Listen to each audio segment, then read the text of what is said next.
Questão 3. A fórmula da multiplicação de vetor por número, que é essa aqui, vale com relação a qualquer sistema de coordenadas. Isso aqui é verdadeiro. Não tem nem muito o que justificar aqui, é só lembrar da teoria. Eu posso fazer um esboço da demonstração dessa propriedade, que é apenas relembrar o que são coordenadas de um vetor. Digamos, se um vetor V tem coordenadas A1, B1, C1 com relação a uma base B, isso significa que esse vetor pode ser escrito como combinação linear dos vetores dessa base B. Vamos chamar os vetores da base B de V1, V2, V3. Então, o vetor V, tendo coordenadas A1, B1, C1 com relação à base B, pode ser escrito nessa forma aqui.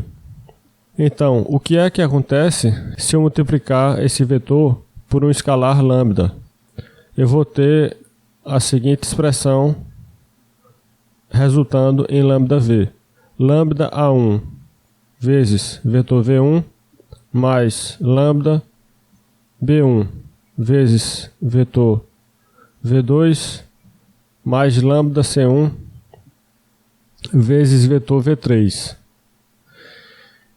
Então, o que é que eu tenho aqui? Eu tenho novos coeficientes, sendo usados numa combinação linear desses mesmos vetores que compõem a base B, e agora essa combinação linear resulta em lambda V. Então, a gente pode dizer que lambda V tem coordenadas lambda A1, lambda B1, lambda C1. Então, eu comecei supondo que o vetor V tinha coordenadas A1, B1, C1 com relação a uma base B e concluí, a partir daí, que o vetor lambda V tem coordenadas lambda A1, lambda B1, lambda C1. Nessa argumentação, eu não precisei usar nenhuma condição especial sobre a base, ou sobre o vetor V, sobre os escalares. Tudo isso que eu fiz aqui, tudo isso que eu argumentei, vale para qualquer base B com vetores V1, V2, V3 e para qualquer vetor V que eu queira representar por coordenadas com relação a essa base B. A base não precisa ser ortonormal, por exemplo. Tá? Então, essa propriedade vale com relação a qualquer sistema de coordenadas. Letra B. Se O e JK é um sistema de coordenadas ortogonal, então essa outra quádrupla ordenada aqui, O, I mais J, I mais J mais K, necessariamente também é um sistema de coordenadas ortogonal. O que é que eu tenho aqui? Eu tenho um ponto O e 3 vetores, que são I mais J mais K. Eu tenho que saber, primeiro, se isso é um sistema de coordenadas, e tenho que saber também, caso seja um sistema de coordenadas, se esse sistema é ortogonal. Para ser um sistema de coordenadas, eu preciso que esses 3 vetores aqui, I mais J mais K, formem uma base. Aí você pode verificar que de fato eles vão formar uma base, dado que sabemos que os vetores I e JK formam uma base. Já que O e JK é um sistema de coordenadas ortogonal, inclusive, isso em particular nos diz que esses vetores I e JK formam uma base. A partir daí, será que eu posso provar que os vetores I mais J mais K formam uma base também? Você pode verificar que sim. Eu vou fazer uma verificação rápida aqui. Vamos mostrar que os vetores I mais J mais K são linearmente independentes e, consequentemente, uma base, porque 3 vetores LI formam sempre uma base. Então, sejam ABC números reais, tais que A vezes vetor I mais B vezes vetor I mais J mais C vezes vetor I mais J mais K resulta no vetor nulo. Eu vou supor que isso acontece para tentar provar a partir daí que esses escalares ABC têm que ser todos nulos. Se eu conseguir provar isso, então isso significa que esses 3 vetores aqui formam uma tripla ordenada linearmente independente, ou seja, uma base. Reorganizando aqui a expressão no primeiro membro, eu fico com A mais B mais C, multiplicando o vetor I, mais B mais C, multiplicando o vetor J, mais C multiplicando o vetor K. Agora eu tenho uma combinação linear dos vetores I e JK que eu sei que são linearmente independentes. Então o que é que acontece quando eu tenho uma combinação linear de vetores linearmente independentes resultando no vetor nulo? Eu posso concluir a partir daqui que os coeficientes nessa combinação linear são todos nulos. Então eu posso dizer que A mais B mais C é igual a 0, B mais C é 0 também, e C é 0. Já que C é 0 e B mais C é 0, eu posso concluir que B é 0. Você substitui a terceira equação aqui na segunda e conclui que B é 0. Aí substitui agora B igual a 0 e C igual a 0 na primeira equação e conclui que A também é 0. Então, eu acabei de provar que os vetores I mais J e I mais J mais K são LI. Se eu supus que essa combinação linear é o vetor nulo e a partir daí eu consegui mostrar que os coeficientes nessa combinação linear são todos nulos, então eu provei que esses vetores são LI. Ou seja, esses 3 vetores formam uma base. Então, agora eu posso chamar essa quádrupla ordenada aqui de sistema de coordenadas. Basicamente você tem um ponto e uma base, certo? Convém lembrar também que, a rigor, o sistema de coordenadas não é uma quádrupla ordenada, é um par ordenado. É um ponto e uma base. Só que, frequentemente, nós, por abuso de notação, identificamos, o par ordenado, que é formado por esse ponto O e por essa base E, com a quádrupla ordenada, que consiste nesse ponto O e nos 3 vetores que compõem a base E. Então, a rigor seria um par ordenado, mas frequentemente a gente trata esse par ordenado como sendo uma quádrupla ordenada. Bom, agora, eu preciso saber se esse sistema de coordenadas aqui é um sistema de coordenadas ortogonal. Até agora eu só sei que ele é um sistema de coordenadas. Será que ele é um sistema de coordenadas ortogonal? Veja, pelo fato de que esse sistema OIJK é ortogonal, nós sabemos que produto escalar de I com J é 0, assim como o produto escalar de J com K e de K com I. Esses produtos escalares aqui são todos 0. Além disso, os produtos escalares de I com I, de J com J e de K com K são todos 1. Essas condições aqui caracterizam uma base ortonormal. Lembre-se que um sistema de coordenadas ortogonal é aquele cuja base é ortonormal. Se este é um sistema de coordenadas ortogonal, então a base IJK é ortonormal, o que nos diz, primeiro, que os vetores IJK são 2 a 2 ortogonais, ou seja, produto escalar de I com J é 0, produto escalar de J com K é 0 e produto escalar de K com I é 0. Além disso, os vetores IJK são todos unitários, o que nos diz que os produtos escalares de I com I, de J com J e de K com K são todos 1. Cada um desses produtos escalares aqui de um vetor com ele mesmo é a norma ao quadrado desse vetor. Tá? Então, o que eu estou dizendo aqui é que as normas ao quadrado desses vetores IJK são todas 1. Se a norma ao quadrado é 1, então isso significa que a norma é 1. Então, essas igualdades aqui estão nos dizendo que os vetores IJK são todos unitários. Então, se os vetores são 2 a 2 ortogonais e são também todos unitários, então eles formam uma base ortonormal. A recíproca é verdadeira. Se formam uma base ortonormal, como está indicado aqui, então eles devem satisfazer essas condições. Vamos agora analisar os vetores I mais J e I mais J mais K, para saber se eles formam uma base ortonormal. Produto escalar de I com I mais J vai dar o quê? Vai dar produto escalar de I com I mais produto escalar de I com J. O produto escalar de I com I é 1. E o produto escalar de I com J é 0. 1 mais 0 dá 1. Com isso a gente já vê que essa base aqui não é ortonormal. Para ser ortonormal, nós teríamos que ter os produtos escalares de vetores distintos necessariamente resultando em 0. E aqui a gente tem I e I mais J, são dois vetores distintos dessa base. O produto escalar deles deveria ser 0, mas aqui a gente está verificando que esse produto escalar é 1 e não 0. Então, só por isso a gente já sabe que essa base aqui, I mais J mais K, não é ortonormal. Você pode continuar essa verificação aqui, testando, por exemplo, produto escalar de I com I mais J mais K. Vai dar o quê? Vai dar I com I, que dá 1, I com J dá 0, I com K dá 0 também. A soma vai dar 1 mais 0 mais 0 dá 1.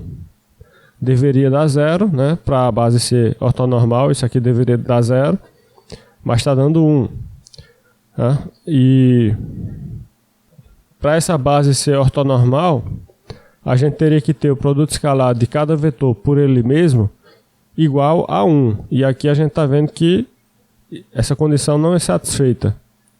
O produto escalar de um vetor nessa base por ele mesmo está dando aqui 2. Né? Nesse caso deu 1. I com I dá 1, mas I mais J com I mais J, o produto escalar dá 2. Então, mais um motivo para a gente concluir que essa base I mais J mais K não é ortonormal e, consequentemente, esse sistema de coordenadas não é ortogonal. Então, letra B da questão 3 é uma proposição falsa. Letra C. Se, com relação a um sistema de coordenadas sigma, de origem O e base E, temos pontos A com coordenadas 1, menos 2, 2 e B com coordenadas 4, 4, 4, então A mais OB tem coordenadas 5, 2, 6 com relação a sigma. Como é que a gente calcula coordenadas de um ponto que é dado pela soma de outro ponto com um vetor, né? Sabendo-se que o ponto A tem coordenadas 1, menos 2, 2 com relação a sigma, e o ponto B tem coordenadas 4, 4, 4 com relação a sigma.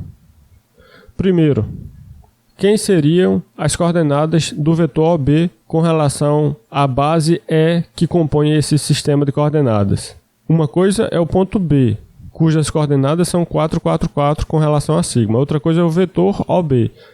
Coordenadas de vetor são avaliadas com relação a uma base. Coordenadas de pontos são avaliadas com relação a um sistema de coordenadas. Mas qual é a relação entre as coordenadas de B e as coordenadas de OB?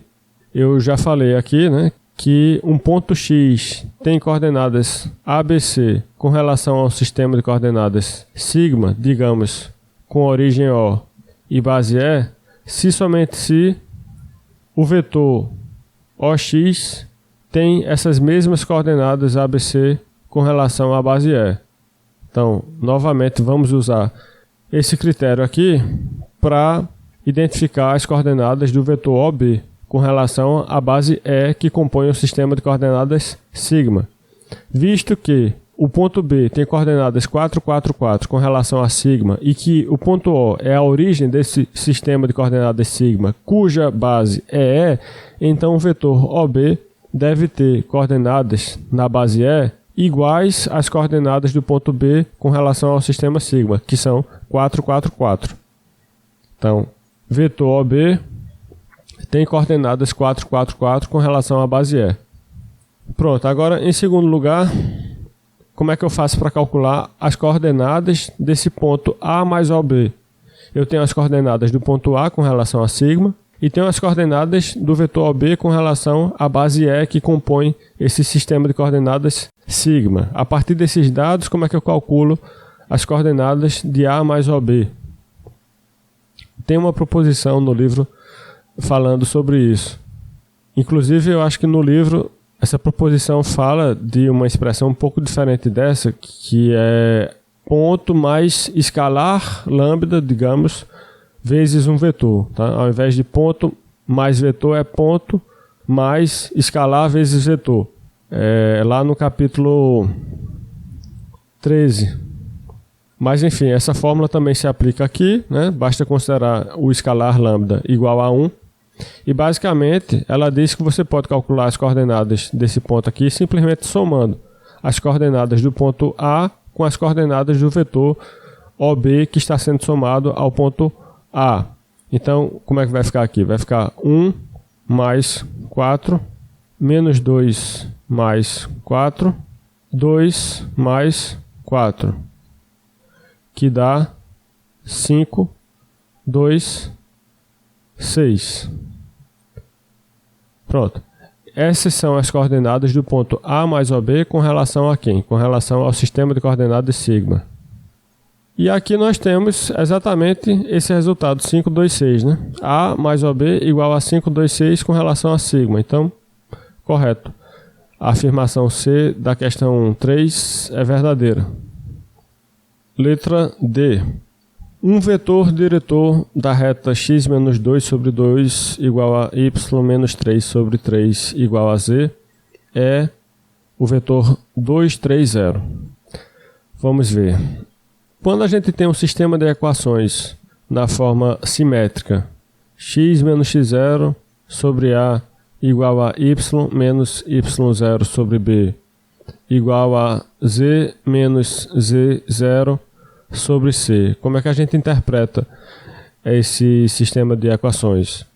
A gente interpreta da seguinte maneira: o ponto x0, y0, z0 faz parte da reta R, que é descrita por esse sistema de equações, e o vetor v de coordenadas ABC é um vetor diretor da reta R.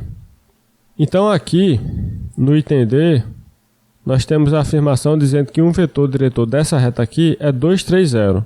Usando essa ideia que eu expliquei aqui para identificar um vetor diretor da reta descrita por essas equações, nós obtemos quem? Nós obtemos 2, 3, não é 0, a terceira coordenada é 1, porque embaixo do Z aqui tem 1. Tá? Eu pego A, B, C para formar a tripla de coordenadas do vetor diretor da reta. Então, ABC são quem? ABC são os denominadores. Quem é o denominador do Z que está isolado aqui? É 1, não é 0. Então, eu não digo que um vetor diretor dessa reta é 2, 3, 0. Eu digo que um vetor diretor dessa reta é 2, 3, 1. Então, a letra D aqui é falsa. Letra E. Se V é um vetor diretor de uma reta R que passa por um ponto A, então x pertence a R se somente se o vetor AX é paralelo a V. Bom, considere uma reta R que passa por um ponto A. E considere também um vetor diretor dessa reta. Chame de V esse vetor diretor da reta R. É correto afirmar que para qualquer ponto x, x pertence a R se somente se o vetor AX é paralelo ao vetor V. Tente se convencer intuitivamente dessa afirmação ou então refutá-la intuitivamente. Vamos pensar aqui num ponto x fora da reta. Se o ponto x está fora da reta, o que é que vai acontecer com o vetor AX com relação ao vetor V? Eu vou poder dizer que o vetor AX é paralelo ou não é paralelo ao vetor V.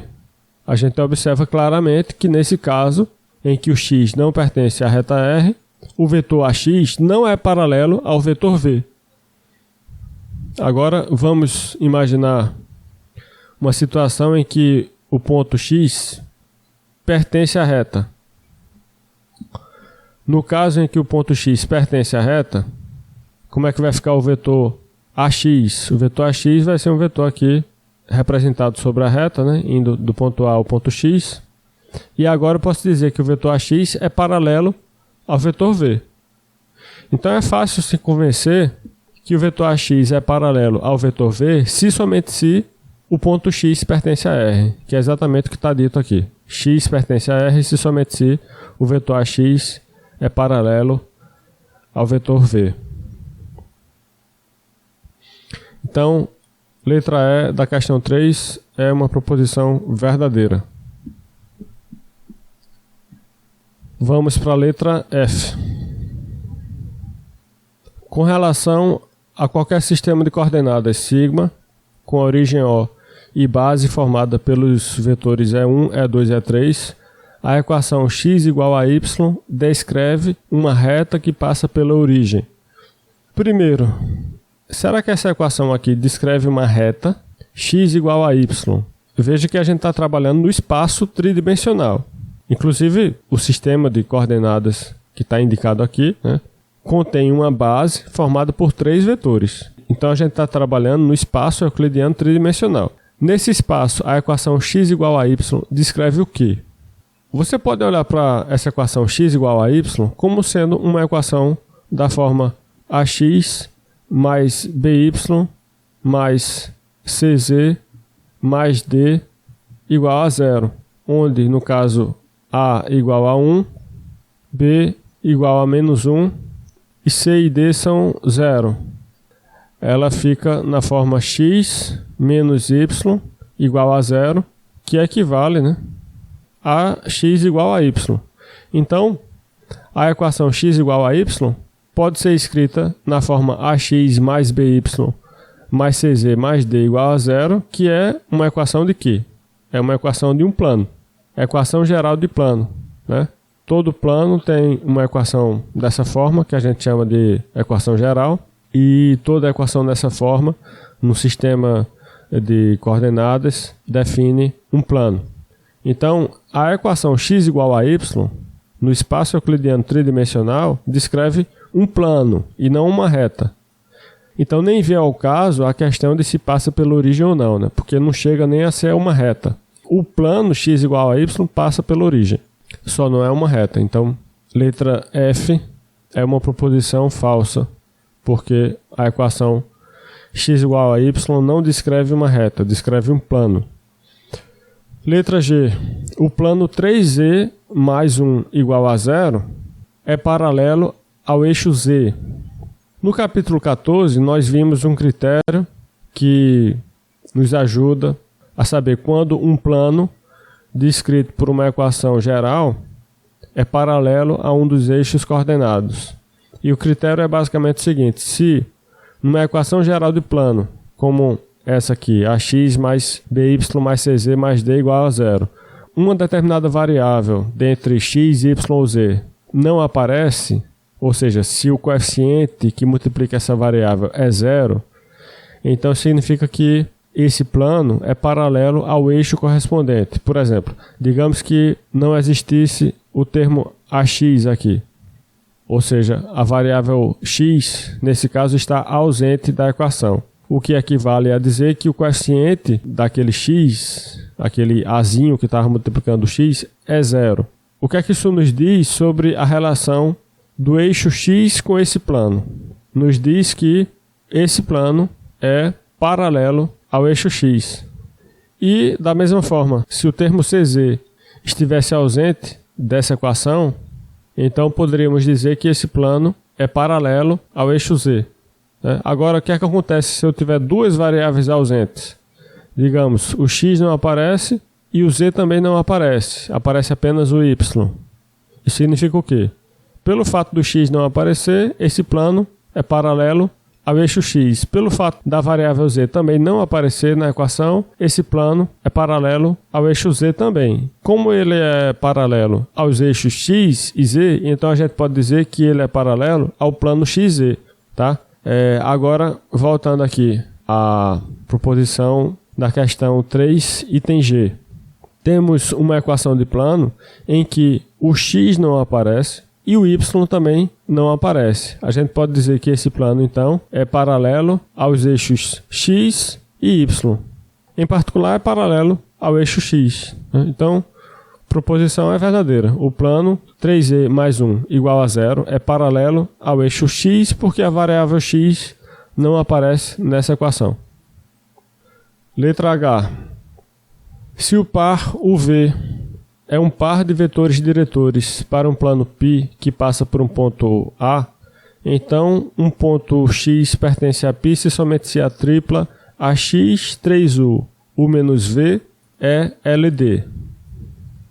Bom, nós vimos no capítulo 14 que se um plano π tem vetores diretores UV e passa pelo ponto A, então o ponto X pertence ao plano π se somente se a tripla ordenada UVAX é LD. O que está dito nesse item H é parecido com isso, só que tem algumas diferenças. O que é que muda? Muda que aqui a gente tem a tripla UVAX. O AX aparece na terceira posição, enquanto que aqui o AX aparece na primeira posição. Outra coisa também é que, ao invés de ter U e V nas outras posições, a proposição aqui do item H não coloca U e V, coloca 3U e U menos V. Agora note que esse critério aqui, ele vale para qualquer par de vetores diretores UV do plano π. Então, se UV é um par de vetores diretores do plano π, então esse critério é válido. Aí eu posso me perguntar o seguinte: será que eu posso dizer que o par 3U U menos V é também um par de vetores diretores do plano π? Essa é uma questão. Depois eu ainda preciso me preocupar com a ordem, porque aqui o AX aparece por último e aqui o AX aparece primeiro. Mas vamos primeiro responder essa questão aqui sobre o par 3U U menos V. Será que eu posso dizer que esse par é um par de vetores diretores do plano π? Dado que UV é um par de vetores diretores do plano π, como está dito aqui, vamos tentar mostrar que esse par 3U U menos V também é um par de vetores diretores do plano π. Lembrando que o que é um par de vetores diretores para um plano? É um par de vetores LI que são paralelos a esse plano. Vamos fazer a verificação. Dado que o par UV é LI, vamos mostrar que o par 3U U menos V é também LI. Para mostrar que o par 3U U menos V é LI, eu vou começar supondo que eu tenho aqui uma combinação linear desses vetores, resultando no vetor nulo. Então, vou usar coeficientes A e B reais para multiplicar esses dois vetores, 3U e U menos V, para somar e depois igualar ao vetor nulo, como eu estou mostrando aí, né? A vezes 3U mais B vezes U menos V é igual ao vetor nulo. Isso é uma suposição que eu começo fazendo para tentar inferir a partir daí que esses coeficientes A e B são ambos nulos. Se eu conseguir fazer essa dedução, então eu estou mostrando que o par 3U U menos V é linearmente independente. Vamos reorganizar aqui esse primeiro membro. Bom, então agora eu tenho uma combinação linear dos vetores U e V, resultando no vetor nulo. Eu tenho aqui a pressuposição de que os vetores U e V são LI. Então, toda combinação linear desses vetores que resulta no vetor nulo é necessariamente trivial. Então, daqui eu posso dizer que os coeficientes nessa combinação linear são ambos nulos. Então, 3A mais B é 0 e menos B é 0 também. Logo, se menos B é 0, B é 0. E se B é 0, você substitui na primeira equação, fica com 3A igual a 0. Então você termina concluindo que A deve ser 0 e B também deve ser 0. A é 0 e B é 0. Tá? Então, eu acabei de mostrar que sempre que eu tenho uma combinação linear dos vetores 3U e U menos V resultando no vetor nulo, necessariamente os coeficientes dessa combinação linear são ambos nulos. A gente mostrou essa implicação daqui, ó. O que acabamos de provar foi isso aqui, né? Esse par 3u, u menos v, li. Daí, para a gente poder concluir que esse par é um par de vetores diretores do plano π, a gente só precisa agora verificar que cada um desses vetores é paralelo ao plano π. O que é o plano π? O plano π é um plano que é paralelo aos vetores u e v. Aí eu pergunto, se eu tenho os vetores u e v paralelos a esse plano π, será que eu posso dizer que o vetor 3u é paralelo também a esse plano π? O vetor 3u, pensando geometricamente, é o que? É um vetor paralelo ao vetor u, né? Só muda o comprimento. Se esse vetor u mede 1, então o vetor 3u vai medir 3. O sentido é o mesmo, porque o número 3 é positivo. A direção é a mesma, só muda o comprimento, né? Então, já que o vetor 3u é paralelo ao vetor u, ele tem que ser paralelo também ao plano π, porque a gente sabe que o vetor u é paralelo ao plano π. Então, 3u é paralelo ao plano π. Agora, u menos v, eu posso dizer que é paralelo ao plano π? Se eu tenho aqui os vetores u e v representados com mesma origem, então eu posso representar o vetor u menos v ligando as extremidades de v e de u, da extremidade de v até a extremidade de u. Esse vetor aqui é o vetor u menos v. Eu posso dizer que esse vetor u menos v é paralelo ao plano π? Veja que eu estou fechando um triângulo aqui, né? Um triângulo cujos vértices são pontos que pertencem ao plano π. Digamos, vértices A, B, C, que são pontos pertencentes ao plano π. Então é claro que se os pontos B e C pertencem ao plano π, qualquer vetor que o represente indo do ponto C ao ponto B vai ser paralelo ao plano π. Por isso, o vetor u menos v é um vetor paralelo ao plano π. Então, u menos v é paralelo ao plano π. Então a gente mostrou, primeiro, que esse par 3u, u menos v é li, e depois a gente se convenceu, pensando geometricamente aqui, que os vetores 3u e u menos v são paralelos ao plano π.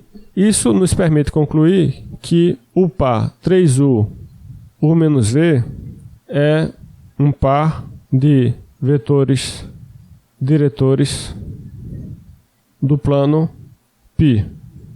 Se eles são vetores diretores do plano π, e para todo par de vetores diretores do plano π vale este critério aqui, então eu posso dizer que esse critério vale reescrito com aqueles vetores 3u e u menos v no lugar de uv. Então, o que a gente tem agora é que um ponto x pertence ao plano π se somente se a tripla 3u, u menos v, ax é uma tripla LD.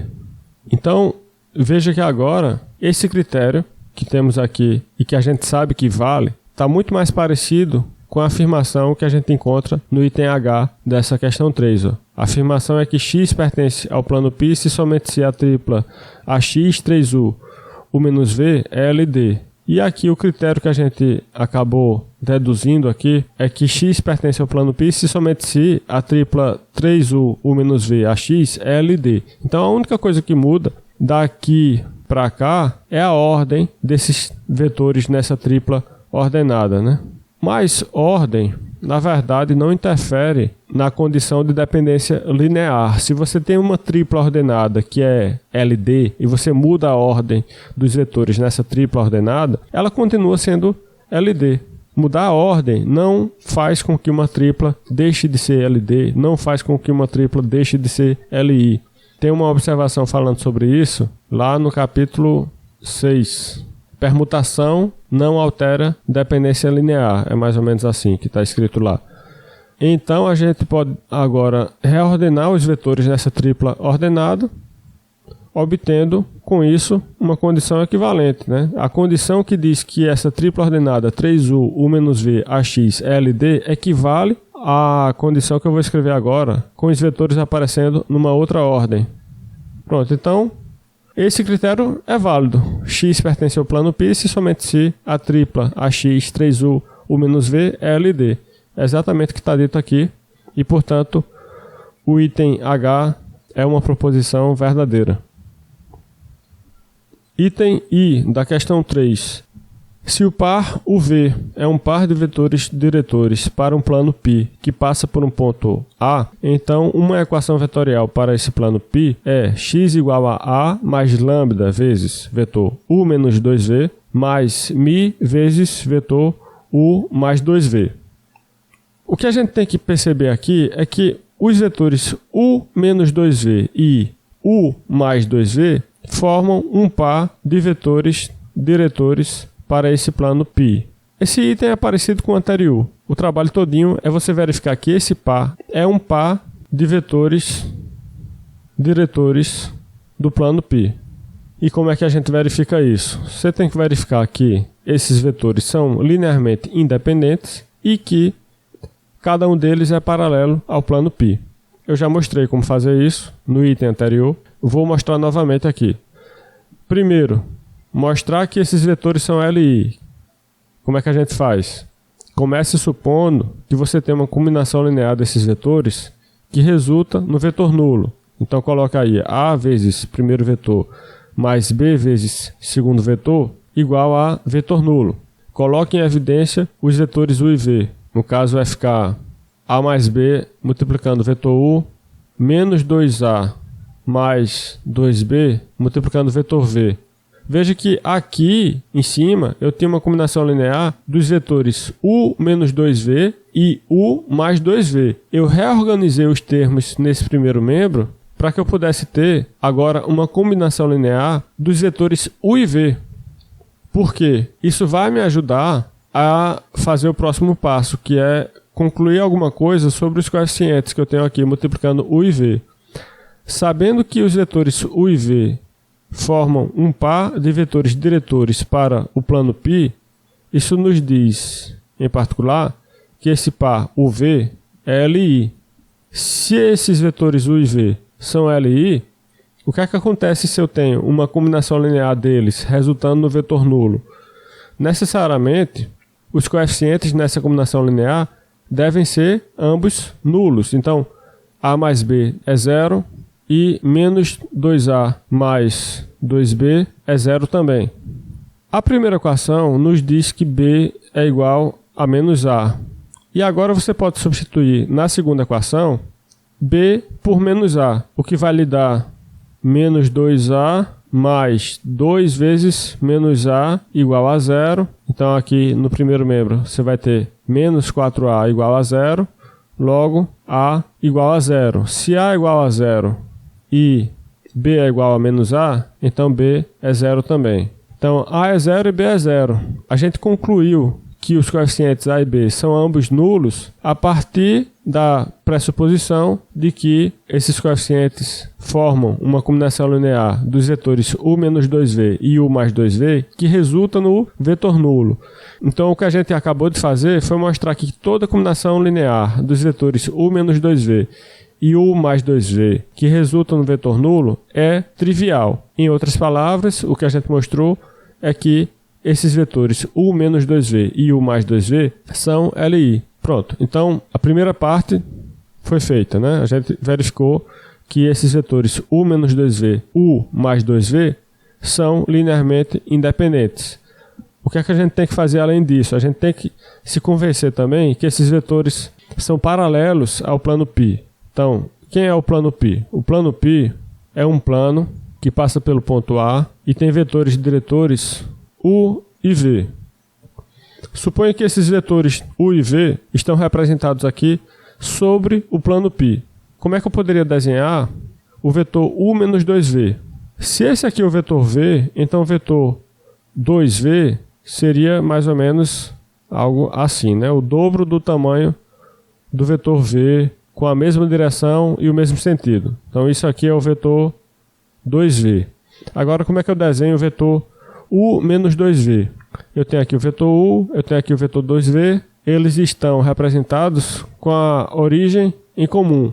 Então, para desenhar o vetor u menos 2v, eu faço uma seta indo da extremidade do vetor 2v até a extremidade do vetor u. Assim, esse vetor é u menos 2v. Você concorda que esse vetor que eu acabei de desenhar aqui também é paralelo ao plano π? Porque esse vetor ele foi desenhado ligando dois pontos que pertencem ao plano π. Aí você pode também pensar no vetor u mais 2v. Como é que a gente poderia desenhar aqui o vetor u mais 2v? Eu tenho o vetor 2v aqui, ó, indo do ponto A ao ponto B. Eu tenho o vetor u indo do ponto A ao ponto C. Para somar esses dois vetores, eu posso usar, por exemplo, a regra do paralelogramo. Fecha um paralelogramo aqui e percorre a diagonal assim, mais ou menos assim, né? Bom, o paralelogramo que eu estou desenhando está contido no plano π. Apesar do plano π aqui no desenho ter bordas mais ou menos dando uma ideia de uma região limitada em extensão, o plano π na realidade ele é infinito, né? Eu tenho que fazer as bordas porque senão o desenho fica difícil de entender. Mas o plano π se estende assim, é infinito. Então esse paralelogramo está contido ainda no plano π. E a diagonal dele, consequentemente, também está contida no plano π. A diagonal dele define um segmento geométrico AD que representa um vetor que é quem? É o vetor u mais 2v. Então, o vetor u mais 2v também é paralelo ao plano π. Bom, em síntese, sempre que você tem vetores paralelos a um plano e você forma combinações lineares desses vetores, essas combinações lineares vão ser também vetores paralelos a esse plano, tá? Se eu sei que u e v ambos são paralelos ao plano π, então qualquer combinação linear, digamos alfa u mais beta v desses vetores, vai ser um vetor paralelo a π. Isso resume muito desse raciocínio geométrico que eu expliquei para o item I e para o item H da questão 3, né? Essas verificações de que u menos 2v é paralelo a π e que u mais 2v é paralelo a π, e também no item anterior a gente teve que verificar que 3u e u menos v eram vetores paralelos ao plano π que tinha como par de vetores diretores o par uv. Então todo esse raciocínio pode ser resumido nesse critério aqui, né? Que se você sabe que os vetores u e v são paralelos ao plano π, então qualquer combinação linear desses vetores é um vetor também paralelo ao plano π. Agora que eu sei que o par u menos 2v, u mais 2v é um par de vetores linearmente independentes e que esses vetores u menos 2v e u mais 2v são ambos paralelos ao plano π, então agora eu posso concluir que o par u menos 2v, u mais 2v é um par de vetores diretores do plano π. Pronto.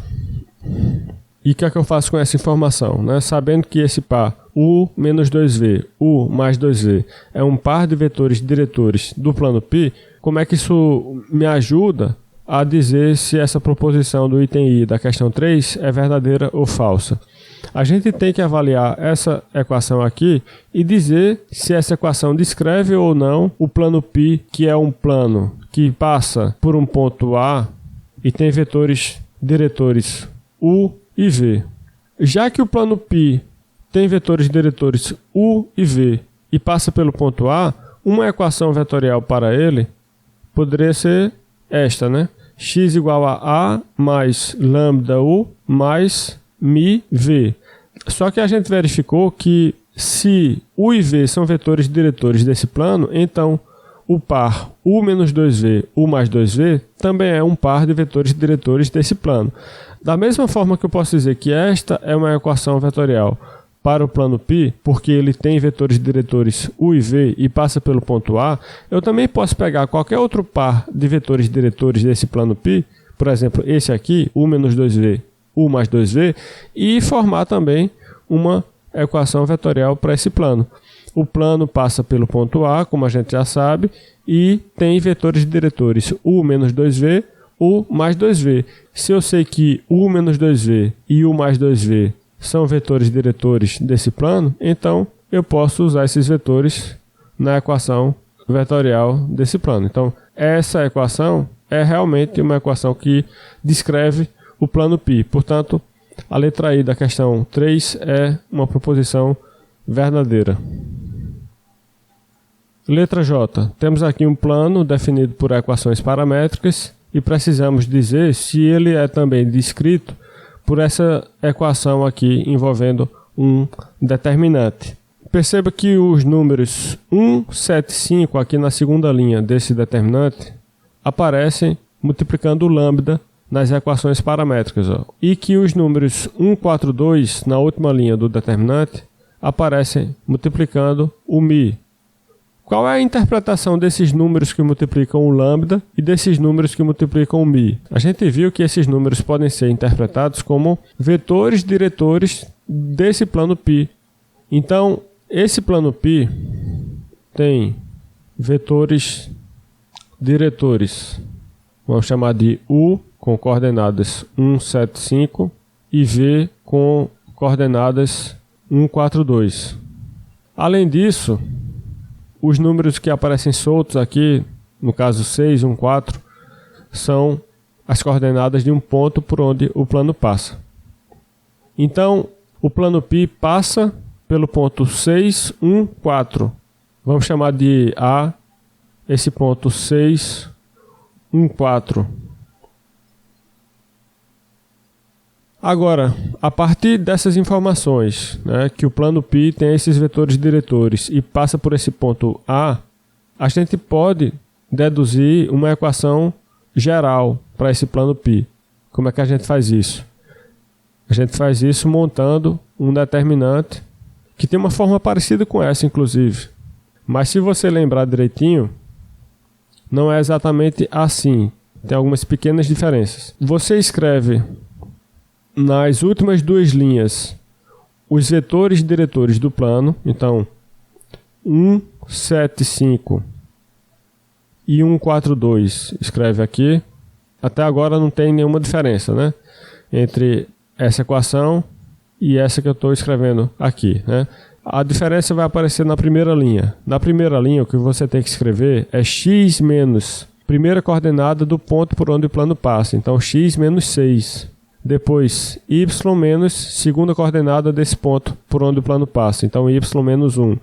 E depois, z menos terceira coordenada desse ponto, que é 4, ou seja, z menos 4. Então, para chegar numa equação geral desse plano π, o que a gente faz é isso: monta esse determinante aqui, dessa forma que eu indiquei, iguala o determinante a zero, e depois, se quiser, resolve o determinante para simplificar esse primeiro membro e chegar na forma geral, tá? Mas nosso objetivo aqui é apenas dizer se essa equação descreve realmente o plano π. E a resposta é não, porque onde deveria ter o sinal de menos, tem um sinal de mais aqui. Deveria ser x menos 6, e aqui tem x mais 6. Deveria ser y menos 1, e aqui tem y mais 1. Deveria ser z menos 4, e aqui tem z mais 4. Então, por causa desses sinais, essa equação não descreve o plano π. Tá? A rigor, a gente deveria constatar que o ponto menos 6, menos 1, menos 4 não pertence ao plano π. Veja que essa equação que foi dada aqui no item J seria a equação de um plano que tem esses mesmos vetores diretores aqui do plano π, que são 175 e 142, só que passa pelo ponto menos 6, menos 1, menos 4. Será que o ponto menos 6, menos 1, menos 4 pertence ao plano π? Se pertencesse, essa equação que foi dada aqui no item J seria equivalente a essa equação do plano π e, portanto, descreveria corretamente o plano π. Mas se o ponto menos 6, menos 1, menos 4 não pertence a π, então essa equação não descreve corretamente o plano π. Para verificar que o ponto menos 6, menos 1, menos 4 não pertence ao plano π, basta jogar esses valores aqui, ó. menos 6, menos 1, menos 4. Coloque esses valores no lugar de x, y e z, respectivamente. E resolva o determinante para verificar que no final ele vai dar um valor não nulo, portanto desrespeitando a equação que a gente tem aqui, né? O que mostra que o ponto menos 6, menos 1, menos 4 não pertence ao plano π. Mas vamos fazer essa verificação aqui, ó. Colocando menos 6 no lugar de x, menos 1 no lugar de y e menos 4 no lugar de z, eu vou ficar com esse determinante aqui. Menos 12, menos 2, menos 8, 1, 7, 5, 1, 4, 2. Vou usar expansão de Laplace na primeira linha.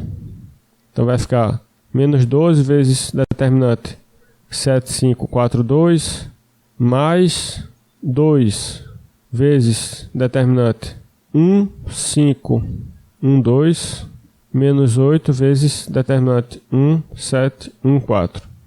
Calculando os determinantes 2 por 2 agora. 14 menos 20 dá menos 6. 2 menos 5 dá menos 3. 4 menos 7 dá menos 3. Esse produto aqui vai dar 72. Esse outro vai dar menos 6. Esse outro vai dar 24. Então, 96 menos 6 dá 90, que é diferente de zero. Então, isso mostra que o ponto menos 6, menos 1, menos 4 não pertence ao plano π e, portanto, você não pode usar esses números menos 6, menos 1, menos 4 aqui onde normalmente você colocaria coordenadas de um ponto que pertence ao plano π. Então veja que não é apenas você observar que tem um sinal de mais onde deveria ter um sinal de menos. Mesmo com esse sinal de mais, onde normalmente a gente consideraria um sinal de menos, poderia ser que essa equação ainda descrevesse corretamente o plano π. Você precisa também verificar que o ponto menos 6, menos 1, menos 4 não pertence ao plano π, porque é isso que faz com que essa equação tenha um conjunto de solução diferente do conjunto dos pontos do plano π. Ou seja, é isso que faz com que essa equação não descreva o plano π. É o fato de que o ponto menos 6, menos 1, menos 4 não pertence ao plano π.